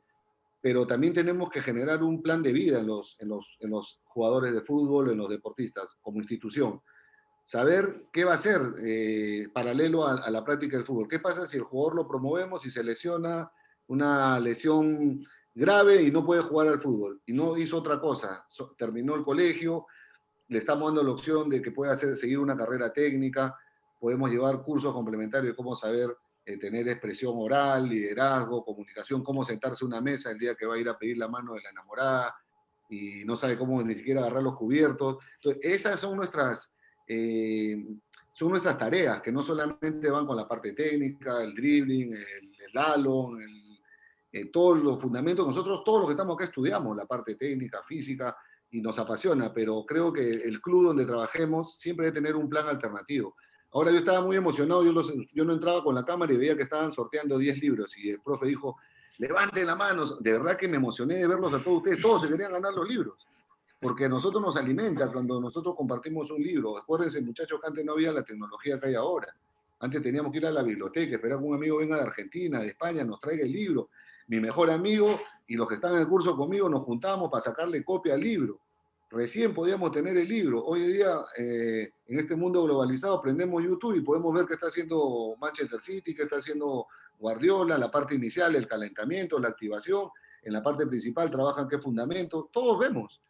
El tema es que nosotros estamos al frente de chicos que tienen otra realidad, que algunos vienen sin tomar desayuno, que otros de repente ni van a almorzar, que se van en un micro 3, 4 horas a su casa y solamente tienen como esperanza a veces jugar al fútbol. Y de repente es importante tener en nosotros, en el equipo de trabajo, una asistente social que nos diga dónde vive, de repente en qué condiciones están, de repente en una cama duermen 5 hermanos y uno está que el jugador, sí, que no tiene ganas, que no salta bien, claro, no ha dormido bien, tiene un dolor lumbar y nosotros no siquiera tiene un buen colchón y lo estamos exigiendo. Entonces, ahí está nuestra función. A ese chico le vamos a mejorar la calidad de vida. ¿Qué vas a hacer? Aparte de jugar fútbol, ¿qué estás estudiando? A ver, tráeme tu libreta, ¿en dónde estás inscrito? Ahora el mundo es competitivo, ya no alcanza con hablar inglés y español, hay que hablar chino mandarín. Entonces, hay que saber usar la tecnología. Hoy, a los chicos que están con nosotros, que no de repente llegan a jugar fútbol, miren la cantidad de posibilidades que hay que antes no había. Hoy un chico ya puede decidir estudiar preparación física, educación física, pues si quiere estar en esta carrera, gerencia deportiva, puede ser analista de videos, hoy día es una carrera, creo que estuvieron en la exposición anterior, scouting, gerencia, jefe de equipo, preparación de arqueros. Un chico ya puede decidir y puede estudiar. Antes yo terminé el colegio, quería ser entrenador, mi papá casi un poco más me castiga, ¿no? Mis amigos del barrio se burlaban. Hoy en día mi hijo termina y quiere estudiar para ser entrenador y es una posibilidad. Y puede conocerla. Antes era imposible que alguien quiera estudiar música, que alguien quiera estudiar otras carreras que no eran tan convencionales. Entonces, yo creo, Juan, que sí tenemos esa función de nosotros permanentemente dialogar con el jugador cuando no tengamos ese tiempo, el psicólogo, el asistente social, para ayudarlos a que permanentemente estén estudiando. En Alianza había convenios, por ejemplo, con instituciones donde ellos estudiaban carreras técnicas y eso me pareció buenísimo. Después, ahí Lulo se acuerda cuando venía a veces los dirigentes, que para descanse, Constantino Carvalho, y así sea la estrella del equipo, el que no enseñaba su libreto y tenía 2 rojos, a la banca. Y así está. Entonces, eso he visto que muchos chicos de ahora, Paolo, Jefferson, que pasaron por esos procesos, han tenido ese crecimiento también en algún momento que creo que les ha servido para lo que es su vida ahora, sus inversiones y su proyección. Gracias. Ok. José Quevedo, active su micrófono. José Quevedo. Profe Garrido, creo que estaba también. Sí, ahorita, pero ahí... Buenas noches, profesor Víctor, un saludo desde Lambayeque. Y bueno, mi pregunta va dirigida en el tema. Usted hablaba de las oportunidades de los jóvenes, especialmente en los equipos profesionales. Por ejemplo, hoy he podido observar, no quiero dar nombres, pero un chico que salió muy publicitado, los medios, todo el mundo se enfocó en él, y hoy en día el club lo está prestando a otra institución porque, bueno, parece que no ha tenido el rendimiento, no ha sido muy parejo su rendimiento en el año, en la temporada que ha pasado. El tema es, ¿por qué algunos jóvenes se quedan en el proceso, ¿no? O sea, ahí está fallando algo, ¿no? Porque aparecen como figuras y luego en el camino se van quedando. Usted hablaba de los especialistas que deben haber en los clubes, los psicólogos, las asistentes sociales, entre otros profesionales que permitan pues que el joven no solamente tenga un buen rendimiento futbolístico, sino también se pueda desarrollar en el futuro cuando posiblemente deje el fútbol, ¿no? ¿Qué es lo que está fallando o qué es lo que faltaría ahí, profesor? Sí, profesor Quevedo, muchas gracias. Mire, yo creo que siempre un club, toda esta charla está basado, estamos nosotros, visualicemos cuando empecé el inicio del camino, cuando llegamos al niño a la escuela y cuando llega al fútbol profesional, ¿no? Que es lo que yo he vivido, porque estamos hablando justamente de ese nivel, de los jugadores que llegan al primer equipo y han pasado por esos procesos en un club, otros no han pasado por un club, pero de repente juegan en una liga amateur y aparecen. Entonces nosotros lo que tratamos de guiar y formar al jugador hasta esa última etapa, pero ahí viene un factor que es bien importante, ¿no? Que se encuentre el espacio. Si un club no tiene una política deportiva y contrata, yo llevo un club y tiene contratado 22 jugadores que son grandes, de experiencia, de trayectoria, y solamente tenemos 4 jugadores jóvenes, ese plantel en los chicos, para el entrenador de reserva va a ser imposible que él me pueda promover un jugador, porque yo firmé para ese equipo y de repente acepté las condiciones de que este equipo tiene que jugar una Copa Sudamericana y mantenerse en los primeros 6 lugares. Entonces ya su política de ellos no es promocionar chicos. De repente me contrata otro equipo y me dice, profesor Rivera, hay 10 jugadores, usted por favor mire la reserva y quiero que promocione 10, 12 jugadores y con todo el riesgo nosotros apostamos por usted, juegue con los jugadores jóvenes. Esa sería la segunda opción, que es una política. Y la tercera es que no hay ninguna política y tú, por tu forma de sentir el fútbol, ver el fútbol, tienes la posibilidad de armar un equipo, hacer una mistura con jugadores jóvenes, hablar con el entrenador de reserva, hablar con los psicólogos, con todos los equipos multidisciplinarios y ayudar a ese joven a que pueda llegar. Pero ¿sabe qué pasa, profe? Que veo que las prisas en el fútbol profesional hace de que tú vivas permanentemente con una presión de domingo a domingo, donde pierdes 2 partidos, empatas un partido y ya de pronto hay 10 entrenadores que quieren tu puesto y no te da la cabeza para poder de repente ver a un chico, ir a ver el partido de la Sub-18, porque yo cuando estaba en juveniles, yo también decía, ¿por qué el entrenador no viene? ¿Por qué el entrenador no mira a tal jugador? Yo lo quería buscar para decirle que habían 5 o 6 jugadores buenos, por favor que los vea, ¿no? Porque no se trata de uno decir, mira a tal jugador o darle un nombre, sino que lo vea. Y después cuando yo estuve en el fútbol profesional, cuando fui a un equipo de primera división, yo estaba en la reserva y me veía la Sub-18 y de pronto había perdido 2 partidos en el primer equipo y ya estaba a un paso de que me vaya. Y todo lo que yo había avanzado, de verdad que a los directivos no le importó. Entonces, esa constante presión que vivimos, inestabilidad laboral que tenemos, esta es la profesión más riesgosa. La gente te dice, sí, que hay que poner a tal chico, pero nadie está en el zapato de uno. ¿Qué pasa si yo planifico con mi esposa comprar una refrigeradora y que lo va a pagar de aquí en letras a septiembre? Empiezo en marzo y me quieren despedir en abril. ¿Cómo pago la refri? Entonces, esas presiones son las que hacen que en los equipos, a veces los chicos no puedan desarrollar lo que usted pregunta, pero la verdad que hacemos lo imposible porque de acuerdo en cada realidad donde estemos, darle al jugador esa posibilidad de que crezca. Y la principal es que el entrenador de primera y el de reserva conversen mucho para que el chico tenga tolerancia, tenga paciencia y tratar de buscarle un espacio, ¿no? Un espacio, porque esto de la bolsa de minutos también ha acelerado. Un chico 98 ya se siente que ya se le pasó el tiempo. Un 99 que no ha jugado hoy, estoy hablando hoy acuérdense que la bolsa de minutos es categoría 2001. O sea, el que es 2000 y no ha jugado se siente presionado. El entrenador de la reserva que está buscando, 2002, 2003, 2004. Yo ya hice Municipal jugar un 2002. Entonces, todos los 2001 que no han jugado se sentirán preocupados. Entonces, no sé si me están entendiendo, pero le estoy tratando de explicar desde cuando uno está arriba, cuando uno tiene jugadores grandes, cuando uno tiene jugadores de reserva, cuando uno tiene que sumar la bolsa de minutos, cuando uno tiene extranjeros, y acuérdense que juegan 11, nada más que 11 jugadores. Pero desde profe, que veo un poquito resuelto la pregunta. Sí, Adolfo Garrido, active su micrófono, ok, dale Adolfo. Profe Víctor, buenas noches. Felicitaciones por todos los éxitos alcanzados en la carrera. He seguido muy de cerca tu trabajo y la verdad es que siento mucho cariño y admiración por eso. Puntualmente, bajo tu experiencia como entrenador tanto de menores y a nivel profesional, nosotros sabemos que en nuestro país es un país altamente competitivo. y desde niños, los papás a los 6 años ya quieren que el hijo compita, porque si no lo saco del equipo y lo llevo a un equipo que va a competir, ¿no? No son muy, no tienen mucha, digamos, decisión de tener a su niño en una academia formativa, ¿no? Si no quieren competir. Entonces, pero también la competencia sabemos que es buena.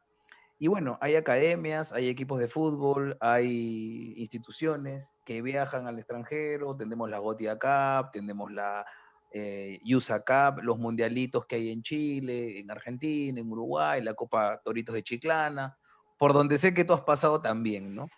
Y también sabemos que traemos buenos resultados, ¿no? Porque siempre venimos con una copa, con una medalla, traemos el primer lugar, venimos con muchos buenos resultados, con chicos de 14, 15 años, 16 años, pero sin embargo hay un vacío entre los 15 años, donde sabemos que el jugador puede llegar a ser un jugador profesional.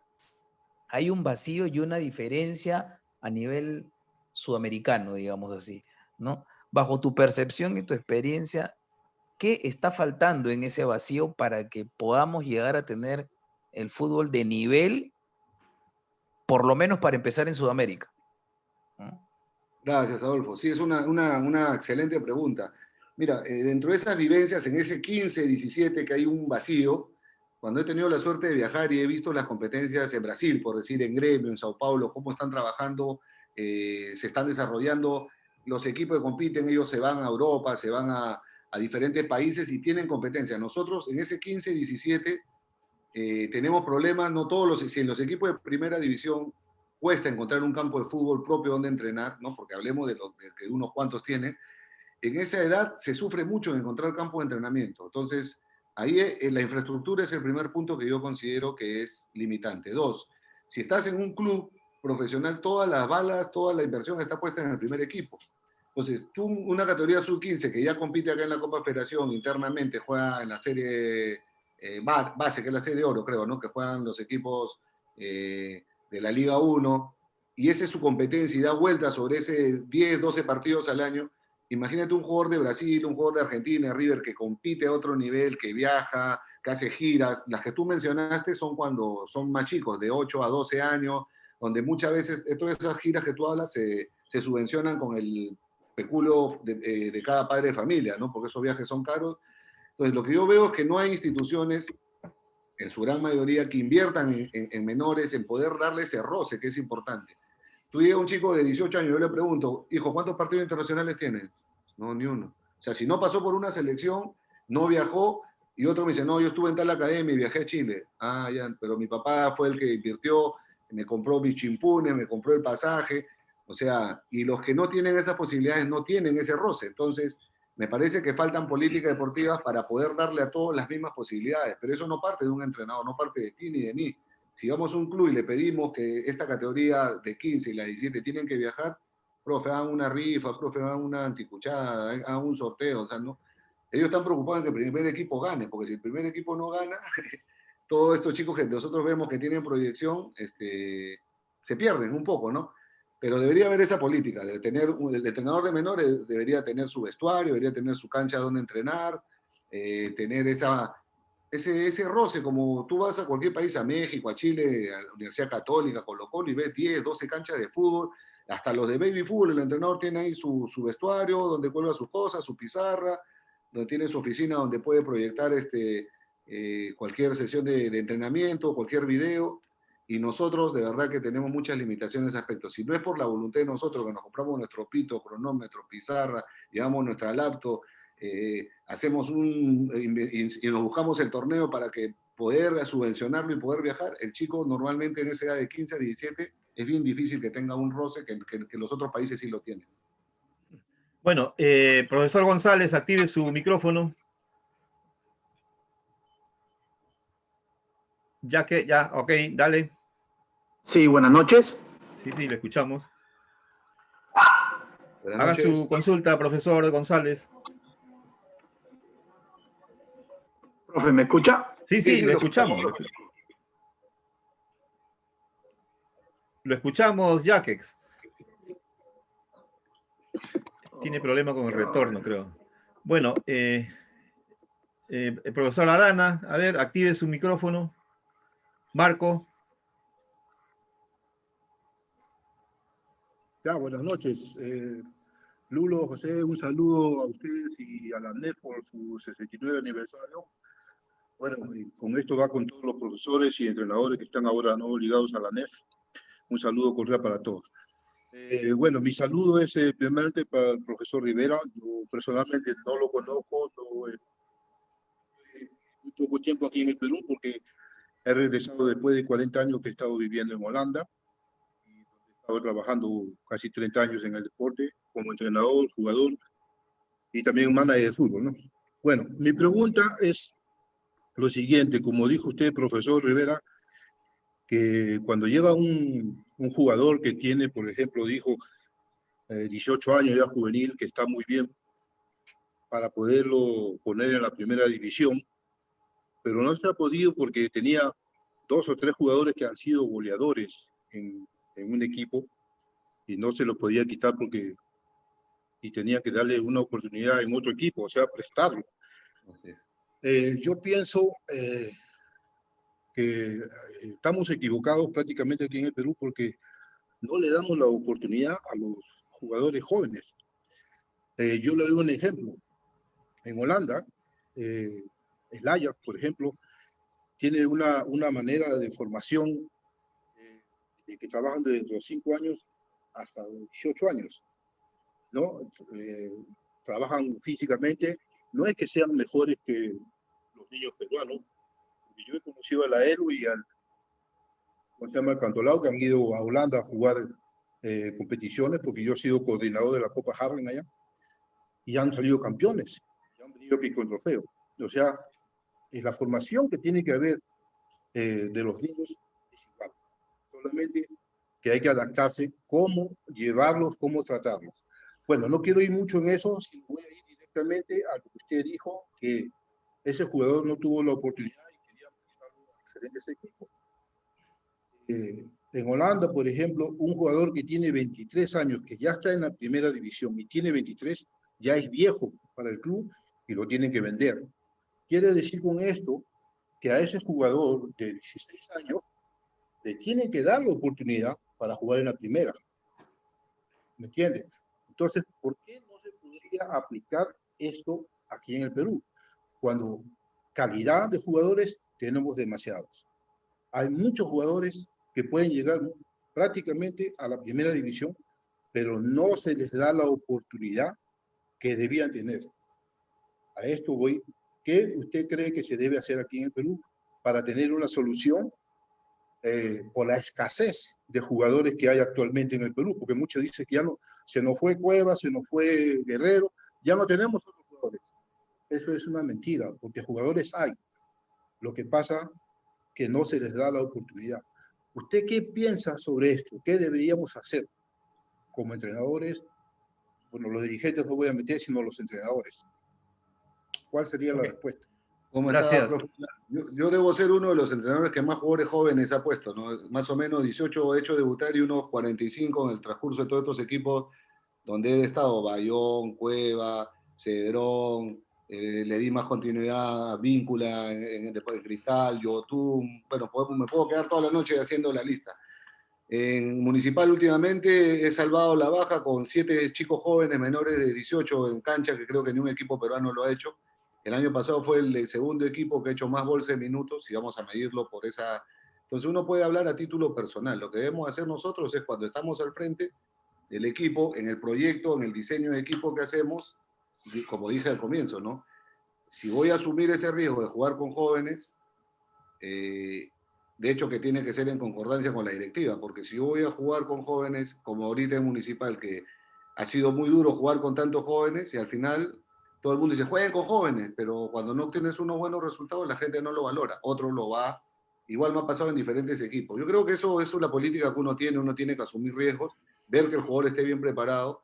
Nosotros en Municipal, en el puesto de enganche teníamos a Huitrago de la selección panameña con partidos en eliminatoria, teníamos a Pierre Larrauri, que ha pasado por diferentes equipos acá nacionales y ya ha estado hasta en Europa, y teníamos a Vilca, que tenía 18 años.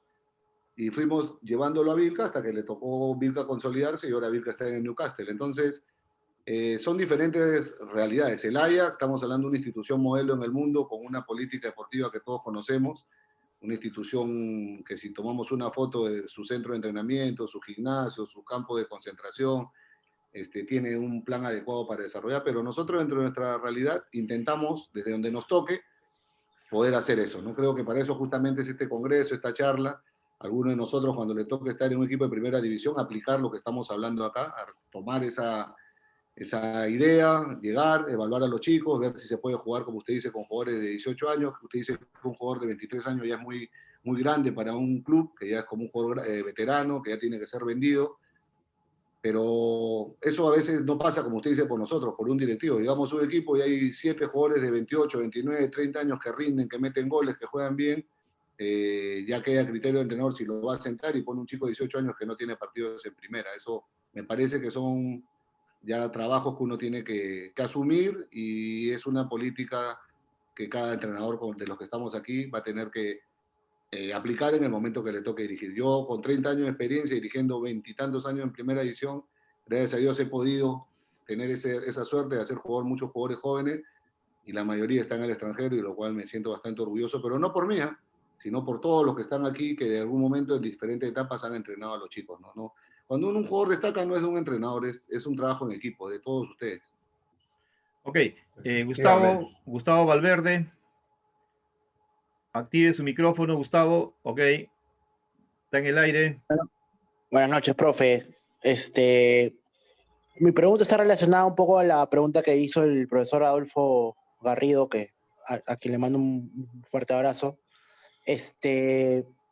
Básicamente, profe, en su experiencia, usted ha tenido la oportunidad de poder comparar los trabajos formativos que hay en Sudamérica, en los diversos países, con el Perú, porque definitivamente, por ejemplo, en Uruguay tenemos, creo que el 10% de la población que tenemos acá, y sin embargo vota jugadores muy bien formados y de élite, ¿no? ¿Usted cuál cree que, no sé si en su experiencia ha tenido la oportunidad de poder hacer una comparación de este tipo, ¿no? Sí, ¿cómo está, Gustavo? Sí hemos hecho, cuando trabajé en la federación hicimos diferentes estudios, y en el último curso FIFA que estuvimos reunidos por un torneo sudamericano sub-17, el grupo de estudio de Conmebol hizo ese estudio. En el proceso formativo, estás hablando de Uruguay, donde se juega mucho el baby fútbol en cancha de 6, cancha de 7, y hay cantidad de torneos, como acá es el Creciendo con el Fútbol, y es la base para poder iniciarse, y después pasan a los equipos ya competitivos, Nacional, Peñarol, Santiago Wanderers, etcétera, donde ellos hacen un desarrollo, hay mucha competencia, pero ahí pasa lo que comentaba el profe en la anterior pregunta, donde muchos de los jugadores uruguayos muy rápidamente emigran, ¿no? Muy rápidamente emigran y juegan bastante jóvenes. Entonces, son procesos donde los jugadores salen y le dan oportunidad a los de las divisiones menores. Acá, hasta viendo la Liga 2, nosotros podemos observar que hay jugadores de edades que son ya jugadores muy recorridos y que siguen jugando, y le resta la posibilidad al jugador joven de entrar. Entonces, eso ya, como dije, creo pasa por la política de cada club donde vamos, pasa por nosotros, pero nosotros los entrenadores peruanos somos muy bien preparados. Todos los que están acá estudian, conocen los procesos metodológicos de las diferentes edades, de aprendizaje, de enseñanza de los chicos, y lo que necesitamos son más oportunidades, más espacio donde poder desarrollarnos. No todos los clubes están organizados. Todos los que estamos aquí somos conscientes que a veces entrenamos en un cuarto de cancha, en mitad de cancha, 3 categorías en una sola cancha. En el mundo ideal tendríamos que viajar y ver cómo se entrena, ¿no? Yo tuve la suerte de ir a Valencia, de ir a Real Madrid, ver cómo entrenaban en una cancha los chicos de 9 años de fútbol 9, de fútbol 7, en su propia cancha, y cómo tenían la misma ropa del primer equipo. Y después vienen los esfuerzos particulares de las escuelas, las academias, que tratan de poner mucha seriedad. Así que nosotros, creo, los peruanos, dentro de nuestras posibilidades, somos muy preparados, y como decía el profe, no sé, una de las preguntas decía, acá siempre hay jugadores, siempre hay talento, siempre hay que encontrarlos, hay que darle la oportunidad, hay que intentar, cada uno de nosotros seguro que conoce un chico que tiene condiciones, y si no lo puede tener en su club, lo lleva a un club que está participando en otro tipo de torneos, a veces son escuelas que no están en la Liga 1, y le dicen al entrenador de Alianza, de la U, de Cristal, del Boy, mira, tengo un jugador que juega bien, ahí dependerá del entrenador de tener esa apertura, esa paciencia de observarlos. Pero sí, yo creo que estas charlas y este congreso sirven justamente para no cuestionarnos, sino buscar alternativas de cómo mejorar nuestro trabajo. Ok, Lulo, acá vamos a darle la palabra a González, al profesor González. A ver, active su micrófono para cerrar la rueda de preguntas. Ya, muchas gracias. Sí. Profesor Rivera, mucho gusto de conocerlo. El día lunes el profesor Cisneros nos habló un poco sobre los esquemas y sistemas. Yo no sé si usted podría compartir con nosotros cuál es su sistema favorito que usa. Gracias. ¿Qué más usa? Una buena pregunta. Cuando hablamos de sistemas hay que hablar de nombres, ¿no? Siempre es importante, más allá de la figura, porque el sistema es una distribución didáctica de cómo uno quiere que se pare un equipo. Entonces yo quiero tener a Oscar Fernández Locatelli, entonces ya sé que en línea de 4 va a jugar de marcador derecho, ¿no? En línea de 3, de repente le digo que espere en la banca porque de lateral, en el 3-5 voy a utilizar a Vidales, que tiene otro tipo de llegada. Entonces hay que ver primero las características de los jugadores, después podemos hablar del sistema, pero si hablamos de un sistema equilibrado que a mí me parece en el fútbol profesional me ha ido bastante bien, regular, y siento que es donde se reparte mejor la función, es el 4-2-3-1, ¿no? Línea de 4, 2 centrales, laterales que sepan alternarse, o a veces ir al mismo tiempo, un 6 que sepa relevar cuando se van los dos laterales, un volante mixto que desenganche permanentemente por detrás de la jugada, un enganche, me gusta que siempre hay un enganche, un jugador creativo que filtre pases, 2 volantes de banda muy, muy rápidos y un delantero 9 que tenga mucha movilidad, ¿no? Ese es el sistema que a mí más me gusta. Hemos practicado el 4-3-3, cuando campeonamos con la San Martín fue el 4-4-2, y cuando un equipo se adapta debería saber ser polivalente dentro del campo, tener variantes tácticas, jugar de muchas maneras, porque el fútbol peruano te exige jugar de muchas maneras. Cuando en un torneo normal, olvídate de la pandemia, tenemos que plantear un partido acá en Lima, podemos jugarlo a determinado rigor, a determinado ritmo y presionar en todos los sectores del campo. Y la gente dice, qué bien jugó el equipo de Rivera, pero el siguiente partido me toca en Ayacucho, o me toca en Puno, o me toca en Huancayo. De repente ya no va a ser el plan estratégico jugar así, de repente habrá que prescindir de un volante, jugar con 3 mixtos. Hay que analizar al rival también que vamos a enfrentar, preparar esa estrategia, y de repente decimos, profe, no, hay que jugar de la misma manera, pero acá en Perú no se puede. Lo que pasa, nosotros vemos la Premier League, vemos la Liga Española, todas las canchas son planas, no hay cambios climáticos, las canchas parecen alfombra, entonces esa es otra realidad, ¿no? Entonces, pero el sistema, me encanta este tema, no lo quiero aburrir, pero el 1-4-2-3-1 me parece genial. Cuando digo 4-4-2 parece que me falta el arquero y ahí ya todo. Sin arquero. Claro. Gracias. Listo. No sé si habla Lulito alguna pregunta que no inconclusa ahí, no quiero que nadie se quede. No, antes de agradecerte ya finalmente, Chinito, yo solamente quería aprovechar tu presencia para saber tu opinión con respecto a lo siguiente. Nosotros tratamos de volcar toda nuestra experiencia, nuestro trabajo en chicos, en menores, jóvenes, diferentes categorías. Y tratamos de que lleguen lo mejor posible a primera. Ya hemos saciado el tema de que en el camino se ocurren muchas cosas, influyen muchos elementos, ¿no? Los entornos, qué sé yo, tantas cosas influyen para que el chico finalmente no alcance ese nivel que nosotros soñamos, porque lo vemos de pequeño y decimos, ¿no?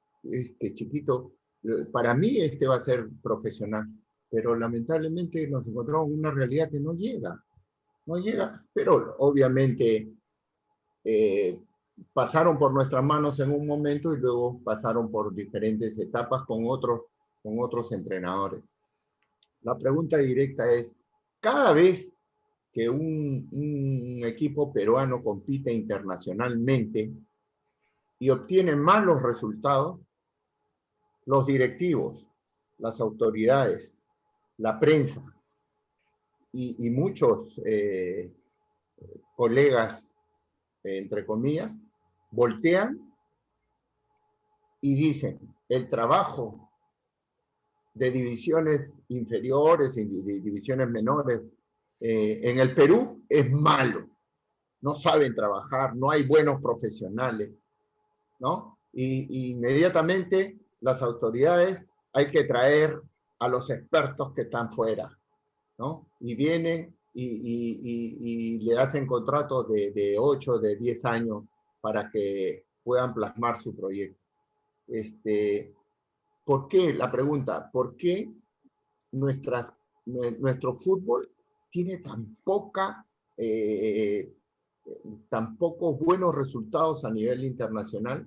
Y si tú crees que en realidad tiene mucho que ver con el escaso trabajo que realizamos nosotros los peruanos. Gracias, Lulo. Es una pregunta bastante difícil porque uno le ha tocado también estar, le ha tocado ganar, le ha tocado perder, le ha tocado empatar, recibir críticas.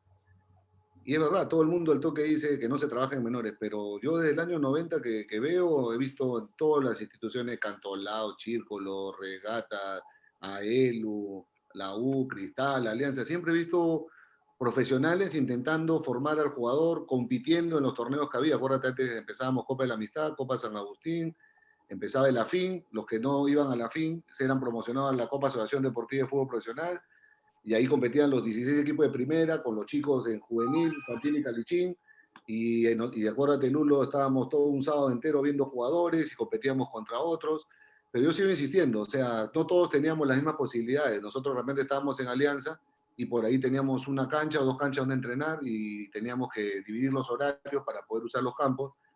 Pero yo cuando empecé a viajar, yo veía cosas diferentes, ¿no? Veía en los clubes, primero la infraestructura, porque en el factor humano yo creo que Perú siempre ha tenido muy buenos jugadores, en todas las épocas. Tú revisas todas las selecciones de Perú, sub-17, desde el 75 si quieres, y siempre hemos tenido futbolistas. Nadie puede decir que acá no hay jugadores, que recién están buscando jugadores. Siempre hay jugadores. Nosotros vamos ahorita a un partido, no sé, en una liga y vamos a ver 2, 3 jugadores. Vamos a provincia y te van a decir acá hay un jugador. Y ojo, que no alcanza para que uno pueda ver todos los jugadores, ¿no? Siempre hay un colega que te dice, mira, acá en la Liga de Chincha hay un jugador, ¿no? Como Yuya, nadie sabía Yuya está en la Liga de Chincha, por decir, y es un jugador regular. Cueva en un partido en Guamanchuco, y así sucesivamente, después los que tú entrenas. Pero el resultado deportivo es, me parece, un reflejo de la forma como trabaja un River Plate, por ejemplo, decir, en menores, que lo he visto entrenar, un América en México, cuando me ha tocado jugar en Copa Libertadores, se nota que tienen de repente otros roces, o han tenido otra preparación, o han tenido otro tipo de trabajo, pero no un mal trabajo nuestro, sino que ellos han tenido más condiciones para realizar el trabajo. Nosotros a veces hemos tenido, como repito, y constantemente, porque cuando yo me gradué de entrenador, yo me imaginaba que iba a tener una cancha verde, 200 conos, 4 barreras, 6 arcos móviles, 4 canchas de fútbol, tenis, y resulta que tú empiezas a llevar tus pelotas, a comprarte tus ligas, a comprarte tus platitos. Antes no había platos, llevaba los platos de mi mamá. Entonces, siempre uno iba intentando ser creativo. Esto es de mucha vocación. Yo a todos los que están acá los felicito y amen este trabajo. A veces uno se siente mal cuando uno está en un equipo que no es un equipo de resonancia, de repercusión, y dice, ¿dónde estás trabajando? En Deportivo X. Sí, yo soy feliz en Deportivo X. Soy feliz cuando estoy con esos 4 niños. Tengo vocación. Me puedo quedar 2 horas, 3 horas parado con 5 alumnos, con 6. Porque esto es lo que a mí me gusta, es lo que me apasiona. Y cuando uno hace las cosas con pasión, creo que uno lo sabe, lo va a transmitir. Entonces nosotros no nos podemos rendir. ¿Qué es lo que pasa? ¿Por qué eligen otro profesional de otro país? Porque nosotros siempre somos muy negativos, siempre estamos criticándonos, siempre estamos desmereciéndonos. Si alguien logra algo, no, que fue de suerte, no, que de casualidad. Siempre le estamos viendo un defecto al colega. Entonces vienen los de afuera, se dan cuenta que somos vulnerables, que entre todos no nos llevamos bien. Cuando se acerca un extranjero a hablar con uno de nosotros, ¿qué tal, Pedro? No, no pasa nada, no, campeones de suerte, no, de casualidad. Entonces, dicen, ellos son desunidos, vienen nosotros y vienen de a 2, de a 4, de 8, y ya, de pronto ya, ellos sí, tú le preguntas a uno de ellos, ¿qué tal es el otro? No, lo máximo, sabe mucho, ha estudiado tanto, conoce tanto, ha campeonado. Después revisa si no han dirigido a nadie. Entonces, el tema pasa porque tenemos que ser más unidos, tenemos que hacer más congresos de esto, expresarnos mejor, ayudarnos cuando hay una posibilidad de trabajo, recomendar a un colega nuestro. Entonces, creo que eso es lo que está pasando. Y este tipo de congresos y esta NEF tiene que hacer que nosotros seamos unidos, que nosotros nos querramos, nos respetemos y nos valoremos en todo el sentido de la palabra. Justamente por eso te decía, Chilito, porque nosotros estamos buscando la unidad de todos los técnicos, pero sin embargo existe por idiosincrasia gente que jala el carro, pero para el otro lado, ¿no? Trata de dividir al gremio. Bueno, tendrán sus motivos y son muy respetuosos. Nosotros nunca vamos a criticar, más bien siempre vamos a tener la puerta abierta para recibir sugerencias o a unir ideas para apuntar al reconocimiento y al verdadero nivel que debemos alcanzar los técnicos nacionales. Solamente me faltó un detalle en la pregunta anterior. Yo no me estaba refiriendo simplemente a que los equipos trabajan mal, ¿no? Porque tú ya lo dijiste, hay mucho, pero en provincias hay mucho talento y los equipos tienen que, o sea, el sueño de cada niño en provincia es alcanzar el nivel para llegar al fútbol profesional, pero deberían también hacer un trabajo importante para soñar con lograr el gran objetivo. A veces se les cierran las puertas ahí en provincia a los chicos de la zona. Entonces, me parece que cada uno juega para cada uno hace lo que cree, ¿no? Pero deberíamos tener una comunión de ideas y yo creo que en eso el gran aporte de personas tan experimentadas como tú, Chino, y como muchos técnicos, deberían, para mí, dar las ideas en la cabeza de nuestra Federación Peruana de Fútbol, porque conocen la realidad, saben de dónde podemos apuntar y finalmente, así como le dan 7, 8, 9 años a un técnico que viene de afuera, también respaldar al técnico nacional para que pueda presentar su proyecto y sostenerlo con el mismo presupuesto, porque invierten mucho dinero cada vez que le presentan un proyecto los de afuera, y sin embargo, cuando es de nosotros, inmediatistas, ya quieren ver resultados inmediatos, y no, ya, cámbialo, y así no es, ¿ya? Gracias, Víctor, gracias, compañeros. Con esto estamos llegando ya al final de la jornada. Dime. Perdón, con todo aprecio y cariño, yo de verdad, si hay alguna pregunta en el chat, o el profe Rufino, yo no mido el tiempo cuando es con tanto cariño. Yo de verdad me inscribí en la NEF el año 89, con tanta ilusión, en la puerta 24 del Estadio Nacional, y soñaba algún día poder exponer y compartir con mis colegas. Esta es la noche tan especial por estos 69 años. No quisiera que alguien se vaya por ahí con alguna duda. ¿Sabes qué me reprochaba yo cuando me iniciaba en esta carrera? Es que quería preguntar y no me atrevía. Entonces yo esperaba al expositor a la vuelta del estadio para hacerle una pregunta. Me decía, profe, ¿sé qué? El lunes búsqueme en el estadio. O hay un colega que decía, profe, por favor, de lo que usted habló, pum, se pasaban. Lo que pasa, Víctor, lo que pasa, Chinito, es que nosotros nos programamos para iniciar en un horario y terminar en un horario, ¿no? Entonces, por mí nos podemos quedar hasta más tarde, pero por respeto a aquellos que han estado desde las 6:30 enganchados o enlazados con nosotros, es que tratamos ya de cerrar. Ahora, si José, no sé, tiene más preguntas y lo permite, yo creo que por respeto ya tendríamos que culminarlo, José. Sí, Lulo, Irving del Carmen, le voy a dar el micrófono. Ahí tiene Irving. Activa tu micrófono. Irving, activa tu micrófono, por favor, para la pregunta. Dale, Irving, te escuchamos. Irving del Carmen. Bueno, problemas técnicos. Bueno, creo que no va a ser la primera ni la última, Víctor. En otra oportunidad tendremos un conversatorio donde vamos a tener un diálogo abierto con todos los técnicos, con todos los colegas, socios, y ahí nos vamos a extender porque, como dice Lulo, estamos desde 6:30 y algunos que también ya están en su, en su horario. No, tienen que descansar y la noche ha sido extensa.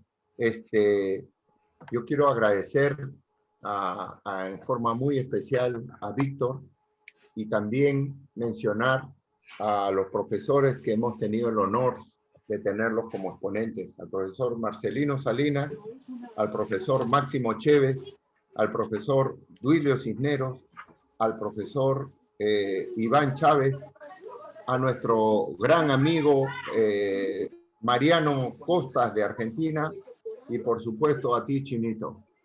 En nombre de ANEF Perú, queremos darle las gracias por esa linda oportunidad de conocer de cerca toda su capacidad y sus conocimientos que han tenido a bien compartirlos con nosotros. Hasta cualquier momento contigo, Víctor,